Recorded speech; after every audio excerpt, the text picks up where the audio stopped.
के बारे में अगर बात करें मेरे भाई, इसका जो प्राचीन उल्लेख है दोस्त कहां पर किया गया? ऋग्वेद में किया गया, ठीक है। इसके बाद अर्थशास्त्र, अर्थशास्त्र मतलब कौटिल्य के जो अर्थशास्त्र है उसमें इसके बारे में चर्चा की गई है। इसके अलावा एक किताब जिसे आईने अकबरी कहा जाता है दोस्त, एक किताब जिसे आईने अकबरी कहा जाता है उसमें भी इसका उल्लेख किया गया, ये भी आपको यहाँ से पता हो। समझे बच्चे? जब यहाँ पर आधुनिक जनगणना की बात की जाती है, जब यहाँ पर मेरे भाई किसकी आधुनिक जनगणना की बात की जाती है, तो आधुनिक जनगणना कब से शुरू मानी जाती है दोस्त? तो 1749 से आधुनिक जनगणना की शुरुआत मानी जाती है। 1749 से आधुनिक जनगणना मानी जाती है, जो कि कहां पर? स्वीडन में इसकी शुरुआत हुई थी। याद रखेंगे, एक एक पॉइंट बच्चे बहुत ज्यादा महत्वपूर्ण बच्चे आपके यहाँ से हो जाता है। यहीं पर बात करेंगे दशकीय जनगणना की जो शुरुआत होती है, कब से होती है बच्चे? 1790 से दशकीय जनगणना की शुरुआत होती है। और कहां से मानी जाती है बच्चे? तो याद रखेंगे यूएसए से दशकीय जनगणना की शुरुआत यहाँ पर मानी जाती है। इसके अलावा भारत में जो प्रथम जनगणना होती है, भारत में जो बच्चे पहली जनगणना हुई वो कब हुई बच्चे? तो 1872 में गवर्नर जनरल उस समय पर होते हैं लॉर्ड मेयो। समझे बच्चे? लेकिन यहीं पर दशकीय जनगणना की शुरुआत, यहीं पर आपसे पूछा जाए मेरे भाई कि नियमित जनगणना या दशकीय जनगणना की जो शुरुआत मानी जाती है बच्चे, कब से मानी जाती है? 1881 से। किसके समय पर? लॉर्ड रिपन उस समय पर गवर्नर जनरल होते हैं। जबकि यहाँ पर जनगणना आयुक्त की बात की जाए, जनगणना आयुक्त बच्चे कौन होते हैं? कोई मुझे बताएगा बच्चे?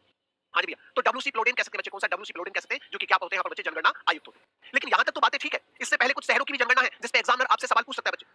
हाँ जी भैया, तो यहाँ पर याद रखेंगे 1824 में इलाहाबाद में या प्रयागराज में कैसे बच्चे पहली जनगणना होती है शहर के हिसाब से देखा जाए तो। जबकि बात करेंगे 1827-28 में फिर बनारस की जनगणना हुई, ये जेम्स प्रिंसेप के द्वारा कराई जाती है। याद रखेंगे ब्रिटेन में जनगणना की शुरुआत हो चुकी है 1800 में। इसके अलावा 1830 में ढाका में जनगणना होती है। और अगर आपसे यहाँ पर बात करें, है ना, मतलब पहले मतलब है ना, भारतीय शहर की पहली पूर्ण जनगणना जो मानी जाती है वो यहीं से ढाका से मानी जाती है, क्योंकि उस समय पर जो ढाका है वो भारत का ही पार्ट हुआ करता था। तो इसमें से याद रखेंगे हेनरी वोल्टर के द्वारा ढाका में जनगणना की शुरुआत की जाती है बच्चे। इसी तरीके से मेरे भाई याद रखेंगे, है ना। हाँ, आज क्लास जल्दी चालू होगी, मुझे पता है बहुत सारे बच्चे यहाँ पर इंतजार कर रहे होंगे इसका, 4:15 का इंतजार कर रहे होंगे, लेकिन दोस्त आज क्लास थोड़ा सा जल्दी चालू मैंने यहाँ से कर दी है, ठीक है भैया। आज क्लास जल्दी चालू कर दी है, 4 बजे तक है, ठीक है। इसके बाद अगर बात करें दोस्त, इसके बाद मेरे भाई अगर आपसे यहाँ पर चर्चा की जाए कि स्वतंत्र भारत की पहली जनगणना, तो याद रखेंगे 1951 में होती है स्वतंत्र भारत की पहली जनगणना, ठीक है भैया। और उस समय पर जो जनगणना आयुक्त होते हैं वो आर ए गोपाल स्वामी होते हैं बच्चे। कौन? R A Gopal Swami. लेकिन यहाँ पर जनगणना की अगर बात करें तो कौन सी सूची का? 7वें शेड्यूल में 3 सूचियां हैं, संघ सूची, राज्य सूची और समवर्ती सूची। अब जो इसमें से कौन सी सूची का विषय है जनगणना, तो याद रखेंगे संघ सूची का, है ना, यूनियन लिस्ट का सब्जेक्ट है जनगणना। लेकिन ये जनगणना करने का जो अधिकार किसके पास है? तो जनगणना करने का अधिकार बच्चे आर्टिकल 246 के तहत किसे प्राप्त है मेरे भाई? हाँ जी भैया, तो संसद को प्राप्त है। संघ सूची का विषय मतलब सीधी सी बात बच्चे है कि केंद्र सरकार को आपका ये प्राप्त हो जाता है, संघ सूची का लिखते ही आपको पता प्राप्त हो जाता है। लेकिन ये अधिकार किस अनुच्छेद के तहत दिया गया? तो आर्टिकल 246 के तहत ये अधिकार मिल जाता है बच्चे। ये संघ की जिम्मेदारी है, संघ की जिम्मेदारी है जनगणना कराना। यहीं पर बात करें कि किस अधिनियम के तहत जनगणना की जाती है, तो आपका जो जनगणना अधिनियम 1948 है, इसी के तहत आपका जनगणना की जाती है। ये भी आपको यहाँ से पता हो किस अधिनियम के तहत पूछे तो जनगणना अधिनियम 1948। ये पूछा जाए कि संघ को जनगणना का अधिकार को संविधान का कौन सा अनुच्छेद देता है, तो याद रखेंगे आर्टिकल 246 ये अधिकार देता है बच्चे। आर्टिकल 246 याद रखेंगे। प्रमुख अधिकारों की बात की जाए तो, अगर प्रमुख अधिकार की बात की जाए बच्चे, है ना, सॉरी प्रमुख अधिकार नहीं बोलेंगे भाई, प्रमुख अधिकारी की बात नहीं, अगर यहाँ पर प्रमुख अधिकारी की बात की जाए तो जो जनगणना कराता है, हाँ जी क्या बोलते हैं? तो रजिस्ट्रार जनरल कहा जाता है या जनगणना आयुक्त आप उसे कह सकते हैं, जनगणना आयुक्त, ठीक है। जो कि जो भारत सरकार का जो गृह मंत्रालय है उसके अंदर एक डिपार्टमेंट होता है जनगणना विभाग, उसी का प्रमुख आप इसे कह सकते हैं, उसी का अधिकारी आप इसे कह सकते हैं जनगणना आयुक्त की अगर बात की जाए तो। समझ भैया? समझ में आई मेरे भाई? हाँ बच्चे, थोड़े से आज आप लोग थोड़े से लेट हो गए, कोई बात नहीं बेटा, कोई बात नहीं, ठीक है। इसे क्लास को लेकिन पूरी देख लेना बच्चे ना, पूरी देख लेना, ठीक है। आज क्लास थोड़ा 15 मिनट पहले चल गई, इस वजह से आपको ये परेशानी हुई है, उसके लिए माफी चाहता हूं बच्चे, लेकिन कोई बात नहीं दोस्त, ठीक है। तो ये मैंने आपको यहाँ पर बता दिया। लेकिन कहानी यहाँ पर समाप्त नहीं होती बच्चे, कहानी दोस्त यहाँ पर समाप्त नहीं होती है, क्योंकि मुद्दा अभी ये भी है कि भारत में पहली जनसंख्या नीति कब आई? तो 1976 में, 1976 में भारत में पहली जनसंख्या नीति आती है। यहीं पर बात करें कि नई जनसंख्या नीति 2000 आपको पता होगा।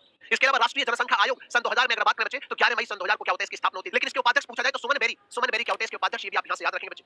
इसी तरीके से अगर आपसे चर्चा की जाए बच्चे, है ना, समझे बच्चे, तो महाविभाजक वर्ष, महाविभाजक वर्ष किसे कहा जाता है? किस वर्ष को महाविभाजक वर्ष कहते हैं? तो मित्र याद रखेंगे 1921 को महाविभाजक वर्ष कहा जाता है। 1951 बच्चे आपका, सॉरी 1921, 1921 क्या है? इसे महाविभाजक वर्ष कहा जाता है। यहीं पर बात करें, समझ गया, महाविभाजक दशक, तो 1911 से लेकर 1921 वाले या 1911 वाले दशक को क्या बोलते हैं? इसे महाविभाजक दशक कहा जाता है बच्चे। 1911 के दशक को क्या बोलते हैं? महाविभाजक दशक कहा जाता है। अर्ध महाविभाजक वर्ष पूछा जाए तो ये 1951, ये छोटी-छोटी बातें हैं लेकिन गहरी बातें जो एग्जाम में आपसे सीधे-सीधे एग्जामिनर के द्वारा पूछी जाती है। जैसे यहाँ पर पहली जातिगत जनगणना कब हुई? भारत के अंदर जो पहली जातिगत जनगणना होती है, भारत के अंदर बच्चे जो पहली जातिगत जनगणना होती है कब होती है? तो 1931 में भारत के अंदर पहली जातिगत जनगणना होती है। ये भी आप याद रखेंगे दोस्तों। समझे भैया? समझे बच्चे? अच्छा, इंग्लिश जनगणना को सेंसस बोलते हैं बच्चे। स्वतंत्रता के पश्चात जो जातिगत जनगणना, स्वतंत्रता के अगर पश्चात यहाँ से पूछा जाए मेरे भाई आपसे अगर चर्चा करें, स्वतंत्रता के अगर पश्चात जातिगत जनगणना आप याद रखेंगे तो 2011 में जातिगत जनगणना भी आपकी थी बच्चे। कब? 2011 में याद रखेंगे दोस्तों, ठीक है। बात करेंगे जनगणना 2000 सन 2000 की बात करें बच्चे। एक मिनट, ये गलती से मैंने यहाँ पर ये लिख दिया दोस्त, है ना, इसे ठीक कर लेना, है ना। अगर इसके बारे में चर्चा करें जनगणना 2000, है ना, इसे थोड़ा ठीक कर लेते हैं बच्चे, गलती से यहाँ पर लिखा गया है ना। जनगणना 2011 की बात करेंगे दोस्त, यहाँ पर कौन सा? जनगणना 2011 की बात करेंगे दोस्त, गलती से 2000 लिखा गया था। जनगणना 2011 की अगर आपसे चर्चा की जाए, समझे भैया? हाँ, आज क्लास थोड़ी आगे थी दोस्त, क्लास थोड़ा सा आज 15 मिनट पहले स्टार्ट हुई थी, माफी चाहता हूं मैं फिर भाई, आप मुझे पता है 4:15 का आप इंतजार कर रहे होंगे, ठीक है, बहुत सारे बच्चे, लेकिन कोई बात नहीं दोस्त, ठीक है। तो जो जनगणना 2011 है इसके बारे में कुछ बेसिक चीजें बताऊं, क्योंकि अब हम जनगणना की बात करें 2011 वाली। इसमें क्या है कि 15वीं जनगणना है दोस्त। कौन सी? 15वीं जनगणना है ना, भारत की कौन सी? 15वीं। लेकिन यहीं पर ये पूछा जाए कि स्वतंत्र भारत की कौन सी है, तो स्वतंत्र भारत की बच्चे कौन सी? 7वीं जनगणना इसे कह सकते हैं। स्वतंत्र भारत की 7वीं जनगणना आप इसे बोलेंगे बच्चे, याद रखेंगे, लेकिन टोटल में बात की जाए तो 15वीं जनगणना आप इसे कह सकते हैं।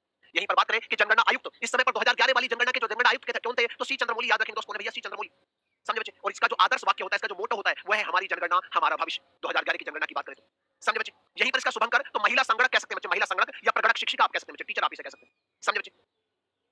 समझ मेरे भाई? इसी तरीके से बात करें, थोड़ा आगे बढ़े दोस्त, थोड़ा आगे बढ़े यहाँ पर, ठीक है? तो यहाँ पर जनसंख्या की बात करें सबसे ज्यादा कहाँ पर, उत्तर प्रदेश, मध्य प्रदेश, बिहार, आपका वेस्ट बंगाल याद रखेंगे। कम जनसंख्या की बात करें तो लक्षद्वीप, दमनदीप, दादरा नगर हवेली, अंडमान निकोबार, सिक्किम, चंडीगढ़, आपका मिजोरम, आप इसे यहाँ पर कह सकते हैं, आप इसे मिजोरम यहाँ से कह सकते हैं, आपका जनसंख्या की बात कर रहे हैं। यहीं पर लिंगानुपात की बात करें तो केरल में सबसे ज्यादा मिलेगा, उसके बाद तमिलनाडु में, उसके बाद आंध्र प्रदेश मिलेगा। केरल में सबसे ज्यादा मतलब 1000 पुरुषों पर, 1000 पुरुषों पर कितना, 1084 महिलाएं हैं 2011 की जनगणना की बात करें तो।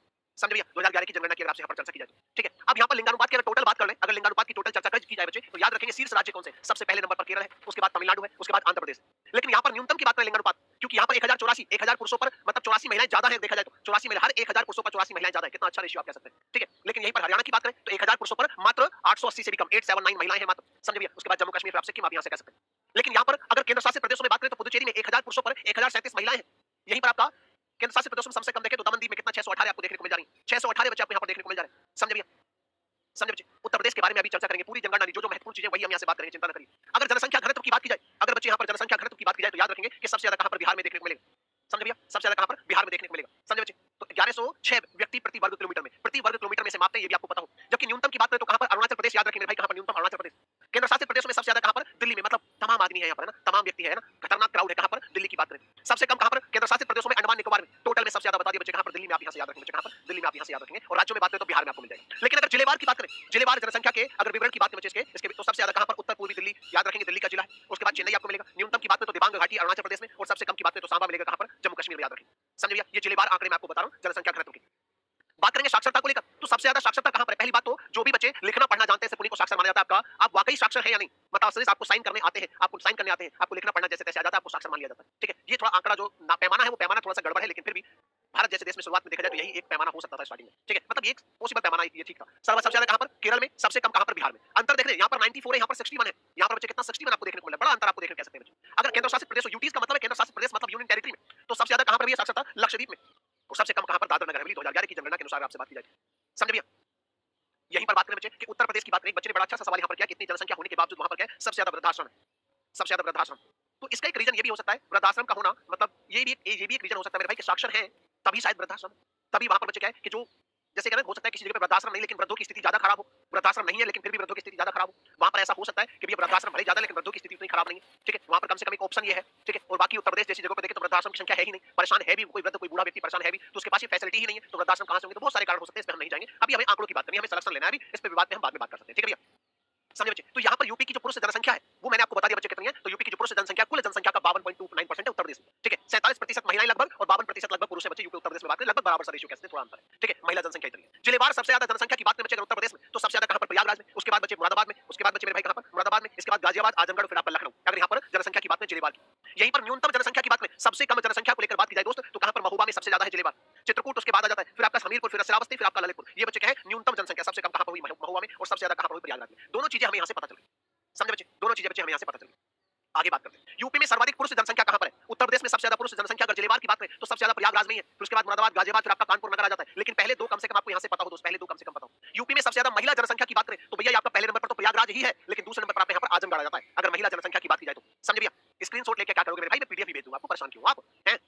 सर आपको डर नहीं लगा 107 फीट ऊंचा छलांग लगाने? अच्छा वीडियो देखिए आपने, नहीं मजा आता है, एडवेंचर करने का मजा आता है ना। मुझे एक पहाड़ से दूसरे पहाड़ पे रस्सी के माध्यम से जाना, ट्रैकिंग करना, है ना, समुद्र में नीचे, है ना, नीचे मतलब कहते हैं मछलियों के बीच जाना, है ना, समझ रहे, राफ्टिंग करना, है ना, ट्रैकिंग करना, पहाड़ों पे चढ़ना, समझ रहे, तो ये सब मुझे पसंद है, है ना, ये एडवेंचर मुझे पसंद है। ठीक है, हवा में उछलना, है ना, समझे बच्चे, स्कूबा डाइविंग वगैरह ये सब करना मतलब पसंद है मुझे, ना, समझे भैया।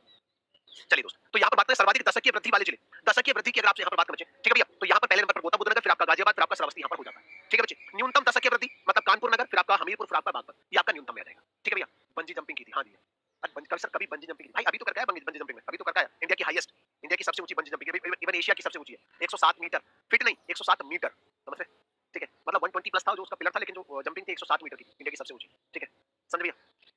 अगर यूपी का जनसंख्या घनत्व की बात करें, यूपी में बच्चे अगर जनसंख्या घनत्व की बात करें तो यहाँ पर याद रखें कितना 829 है, लेकिन भारत की बात करें बच्चे तो भारत का कितना 382 हो जाता है बच्चे, भारत का 382 हो जाता है। ठीक है, यहीं पर सबसे ज्यादा तो गाजियाबाद में, उसके बाद वाराणसी में, उसके बाद आपका लखनऊ में सबसे ज्यादा जनसंख्या घनत्व मतलब 1 किलोमीटर के वर्ग क्षेत्र में कितने लोग रहते हैं उसके आधार पर इसे हम मापते हैं। अगर न्यूनतम की बात करें, सबसे कम की बात करें बच्चे तो सबसे कम कहां पर, ललितपुर में मिलेगा, उसके बाद बच्चे सोनभद्र में, फिर आपका हमीरपुर।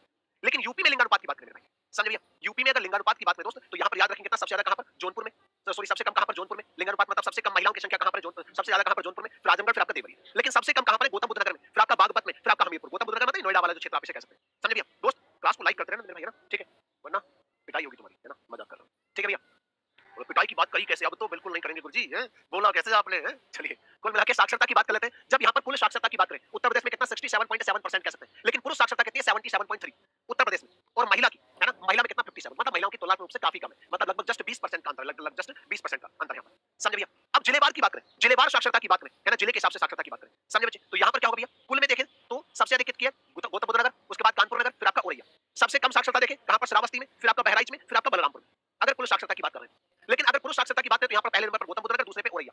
सबसे कम की बात करें पुरुष साक्षरता कहां पर, श्रावस्ती, और फिर उसके बाद बहराइच, है ना? बारीकी से एक चीज देखनी है। महिला साक्षरता की बात करें अगर उत्तर प्रदेश में, तो सबसे ज्यादा कहां पर है, कानपुर में, कानपुर नगर में, फिर उसके बाद लखनऊ में। लेकिन सबसे कम महिला साक्षरता उत्तर प्रदेश में, याद रखेंगे, समझे बच्चे? कहां से, श्रावस्ती से, फिर उसके बाद बलरामपुर, यहां से याद रखेंगे, समझे भैया? समझे बच्चे? तो पुलिस के एग्जाम कब होंगे, हैं? कब होंगे?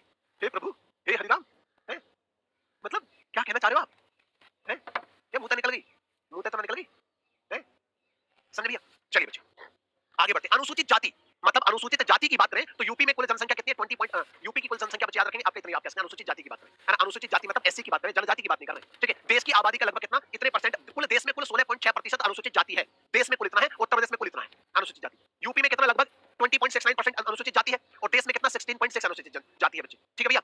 अब यहाँ पर बात करें देश की सर्वाधिक एससी, सबसे ज्यादा अनुसूचित जाति के लोग कहां पर हैं, सबसे ज्यादा एससी लोग कहां पर मेरे भाई, उत्तर प्रदेश में, आप बोलेंगे, समझे भैया? यहीं पर बात करें देश में सर्वाधिक प्रतिशत अनुसूचित जाति की बात करें तो कहां पर, पंजाब में 31%, पंजाब में सबसे ज्यादा अनुसूचित जातियां हैं दोस्त, याद रखेंगे, समझे भैया? यूपी में सबसे ज्यादा एससी की बात करें, अगर जिलेवार की बात करें, सीतापुर में सबसे ज्यादा एससी अनुसूचित जाति, सीतापुर में सबसे ज्यादा है दोस्त। हाँ जी भैया, ये रोज से बाद में बना लिया है ना, लव यू बच्चे, ठीक है? यूपी में न्यूनतम एससी कहां पर भैया, बागपत में, सबसे ज्यादा कहां पर, सीतापुर में, सबसे कम कहां पर, बागपत में। अगर प्रतिशत में सबसे ज्यादा कहां पर भैया, पंजाब में। टोटल की संख्या में सबसे ज्यादा कहां पर है आपका, उत्तर प्रदेश में, याद रखेंगे मेरे भाई, है ना? जाने दो बच्चा है, ओ भाई साहब देखो, दादा परदादा जी कह रहे हैं कि सब जाने दो बच्चा है? समझे बच्चे? अनुसूचित जनजाति की बात करें तब क्या होगा, अनुसूचित जनजाति की बात करें मेरे भाई तब क्या होने वाला है, समझिए? सबसे ज्यादा तो देश में कुल अनुसूचित जनजाति कितनी, 8.6%, इतनी अनुसूचित जनजातियां हैं भारत में। यूपी में 0.57 कह सकते हैं। जब यूपी में सर्वाधिक की बात करें तो कहां पर, सोनभद्र में। सोनभद्र को यूपी का जनजातीय जिला कहा जाता है, याद रखेंगे, सोनभद्र को यूपी का जनजातीय जिला कहा जाता है दोस्त, क्लियर है मेरे भाई? क्लियर है बच्चे? उसके अलावा यूपी में सबसे कम अनुसूचित जनजाति कहां पर मिलती है, तो आप बागपत में कह सकते हैं, क्लियर है मेरे भाई? भारत में सबसे ज्यादा अनुसूचित जनजातियां, ठीक है, सबसे ज्यादा जनजाति कहां पर मिलती है, मध्य प्रदेश में। कहां पर, मध्य प्रदेश में, फिर आपका महाराष्ट्र, फिर आपका उड़ीसा, आप यहां से कैसे, महाराष्ट्र उड़ीसा, फिर आपका राजस्थान, यहां से कैसे। अगर कुल अनुसूचित जनजाति की भारत के संदर्भ में अगर आपसे बात की जाए तो, क्लियर है? अब यहाँ पर बच्चे प्रतिशत जनजाति की जब बात करते हैं तो लक्षद्वीप में 94.8%, उसके बाद आपका मिजोरम में कितना, 94.4% आपको यहाँ पर देखने को मिल जाती है अनुसूचित जनजाति की बात की जाए तो, ठीक है? क्लास को लाइक करते रहना दोस्त, समझे भैया?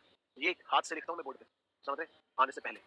और कल की क्लास मैंने कराई थी सोशल मीडिया कम्युनिकेशन, क्लास गड़बड़ हो गई थी, वो टेलीग्राम पे उसका लिंक भी डाला था, वो क्लास आप लोगों ने देखी नहीं अभी तक, मुझे संख्या से पता चल जाता है कितने लोगों ने क्लास देखी है, ठीक है? जबकि बहुत महत्वपूर्ण क्लास है, एक सवाल जरूर पूछा जाएगा। क्लास थोड़ा सा डिस्टर्ब हो गई थी, लेकिन बाद में मैंने वीडियो अच्छी लगे तो लाइक और शेयर जरूर करना और चैनल को सब्सक्राइब जरूर करना। ऐसा कौन सा जरूरी काम है 5 मिनट में आपको